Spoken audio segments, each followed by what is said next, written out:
आप सभी पुण्यात्माएं परमात्मा के चरणों में लगे हो।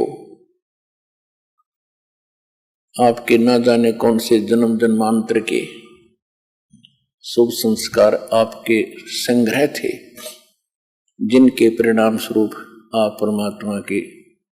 परमात्मा की शरण ग्रहण कर रहे हो। परमात्मा की महिमा का हम कोई गुणगान कर नहीं पाते बच्चों। हमने परमात्मा शब्द सुना था, इसको भाषा भिन्न करके कोई गॉड कहता है, कोई रब कहता है, कोई खुदा कहता है, कोई अल्लाह कहता है, कोई राम कहता है, कोई भगवान कहता है। और इस बात की सभी गवाही देते हैं कि वो शक्ति बहुत प्रबल है। राजा लोगों को हम संपन्न मानते हैं। एक निर्धन नागरिक राजा को बहुत बड़ा पावरफुल मानता है, और राजा पर भी जब आपत्ति आती है तो वो भी किसी अपनी जैसी भी परंपरा में जन्मा है, अपने अल्लाह, खुदा, गॉड, राम, रब भगवान की ही शरण में पहुंचता है। यानी अपने राजकाज में जब उसको भी कोई दिक्कत आती है, वो तो सक्षम माना जाता है पृथ्वी पर, वो भी परमात्मा की खोज करता है, उससे राहत चाहता है। लेकिन वो परमात्मा, इसे सिद्ध है कि वो कोई बहुत बड़ी शक्ति है, और वो भी दे सकता है जो राजा नहीं दे सकता, जो राजा को भी के पास भी वस्तु नहीं है। राजा क्या नहीं दे सकता, क्या दे सकता है? जब तक हमें ज्ञान नहीं था तब तक हम सोचते थे मंत्री ने, मुख्यमंत्री जी ने नौकरी दे दी। नहीं, रोजगार भी परमात्मा देता है। करे करा वैसाइया मन में लहर उठा, और दादू सिरधर जीव के आप बगल हो जा। जो कुछ भी करता है भगवान करता है। वो करता कैसे है कि पहले वो शुभ संस्कार बनवाता है और फिर उसको राहत देता है। तो शुभ संस्कार बनते हैं शास्त्र अनुकूल साधना से। शास्त्र के अनुकूल जो भक्ति हम करेंगे मर्यादा में रहकर, तो शास्त्र अनुकूल साधना में सबसे पहले सतगुरु की आवश्यकता पड़ती है, और सतगुरु बताता है फिर शास्त्र अनुकूल साधनाएं। तो जब तक हमें शास्त्र अनुकूल साधना नहीं मिलती है और हमें कुछ राहत कहीं से हम महसूस कर रहे हैं, किसी देव, ईष्ट या संत के खेमे में जाकर, उनके पास जाकर के, या किसी मंत्री, मुख्यमंत्री या किसी अन्य अधिकारी से, या किसी सेठ फैक्ट्री मालिक से, हम ये सोचते हैं कि इसने हमें कुछ राहत दे दी, तो वो हमारी एक सांसारिक सोच थी।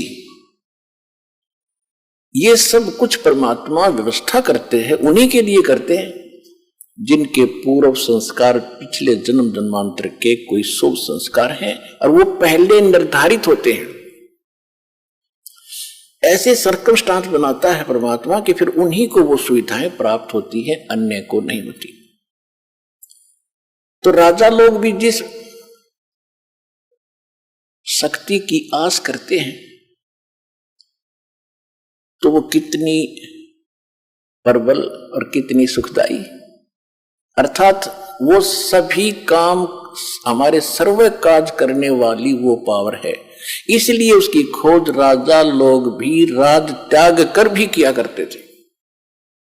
दुर्भाग्य ये रहा कि उनको सतगुरु नहीं मिले, मार्ग नहीं मिला, परमात्मा के पाने की विधि नहीं मिली।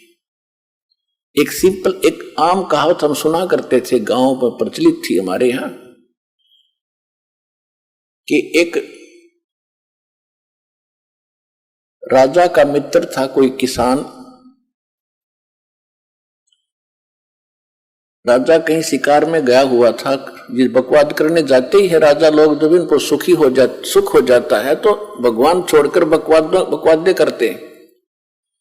तो वो ज्यादा गहरा चला गया, कहीं दूर, भूख प्यास से व्याकुल था। किसान के पास अपने खेत में अपनी रोटी उपलब्ध थी, अपनी ही। राजा वहां पहुंच गया। उसने ये भी नहीं पूछा भी तू कौन है, कहां से आया है, किसान ने, और पूछा भी भूख लगी होगी तेरे को घोड़े वाले। कहा जी भूख लगी। बैठ पहले भोजन खा। भूख लगी हुई थी, भोजन उसने सारा खा लिया। फिर उसने तब पूछा कि आप क्या खाओगे, कि कोई ना, मैं तो यहां से कोई घास फूस और फल फ्रूट मिलेगा तो खा लूंगा, आप अतिथि हो। इस बात से बड़ा प्रभावित हुआ राजा। तो राजा ने कहा भाई तेरा नाम क्या है? ये नाम है, ये मेरा गांव है। फिर उसने बताया कि अभी मैं राजा हूं इस नगरी का, जिस क्षेत्र में तेरा गांव पड़ता है, और तुझे कभी कोई आपत्ति आवत मेरे पास आ जाना। कुछ वर्ष उसको उसने एक ऐसा बना के दे दिया, अपना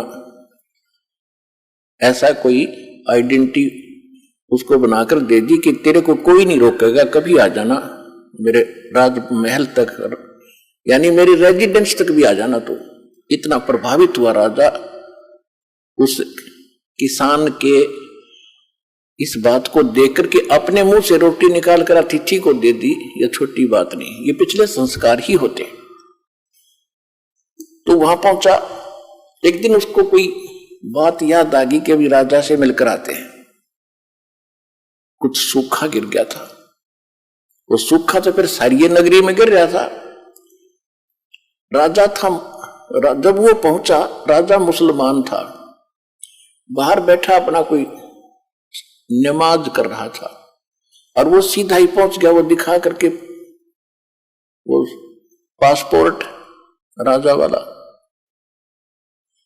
तो वो कहने लगे, जो सेवादार थे, नौकर थे, कि यहां बैठो भाई, राजा अपनी कुछ क्रिया कर रहा, उसके बाद बात करेंगे। वो सामने देख रहा था कि राजा क्या कर रहा है। जब राजा खड़ा हुआ, कुशल मंगल पूछा, तो उसने पूछा किसान ने कि पहले ये बताओ आप ये क्या कर रहे थे। राजा ने कहा कि मैं भगवान से, अल्लाह से अपने राज्य में, अपने घर में सुख की कामना कर रहा था। अकाल गिर गया है, इसके लिए दुआ मांग रहा था। तो किसान कहने लगे, अच्छा मैं तो भिखारी के पास आ गया भाई, उससे तो मैं न मांग लूंगा अपने घर पे, फिर तेरे से क्या जरूरत है मुझे मांगने की। राजा भी उसी दुख में दुखी, और मैं भी वही दुखी। मांगना किसी, देने वाला कोई और है, उसको हम भूल गए। तो सतलोक आश्रम बरवाला, जिला हिसार, हरियाणा में यही याद दिलाई जाती है कि संसारिक लोगों से तुम जो राहत मांगते हो, ये आपकी अध्यात्म ज्ञानहीनता है। परमात्मा से मांगो, परमात्मा उसी को देता है जिसके पहले के शुभ संस्कार है ना। बेशक मांगते रहियो, कति नहीं दे। अब सब शुभ संस्कार बनते कब हैं? अब बनेंगे। शास्त्र अनुकूल साधना इस दास के पास उपलब्ध है, वो रियल साधना है। इससे आपके रोज शुभ संस्कार बनेंगे, आपको इस जन्म में भी देगा और सतलोक में भी आपको ले जाएगा। ये वो साधना है। आपने बस इतना सा करना है, जैसा ये दास कहे उसके अनुकूल करके देखो। जो गुरु आदेश हो गुरु जी का, उसका पालन करके देखो। भाई जो गुरु बचन पे डट गे, कट गे फंद 84 के, कट गे फंद 84 के, कट गे फंद 84 के। भाई जो गुरु बचन पे डट गे, कट गे फंद 84 के, कट गे फंद 84 के, कट गे फंद 84 के। वस्तु मिली ठोर की ठोर, मिट गई मन पापी की दोहर। वस्तु मिली ठोर की ठोर, मिट गई मन पापी की दोहर। भरम मिटे मथुरा काशी के, भरम मिटे मथुरा काशी के। भाई जो गुरु बचन पे डट गे, रकट गे फंद 84 के। कट गे फंद 84 के, रकट गे फंद 84 के। भाई जो पुणात्माओं, इतनी सी बात है। नकली गुरुओं के वचनों पर भी बहुत से श्रद्धालु डटे हुए हैं, उनको संत परम धनी मान गए, लेकिन अंत में दोनों को ही धोखा लगेगा। झूठे गुरु के आश्रय कदे न उदरे जीवे, सच्चा पुरुष कबीरे है आद परम गुरु पीवे। झूठे गुरुओं के से भी मोक्ष नहीं होगा। पहले गुरु मिले, फिर वचन पर डटे, फिर देखना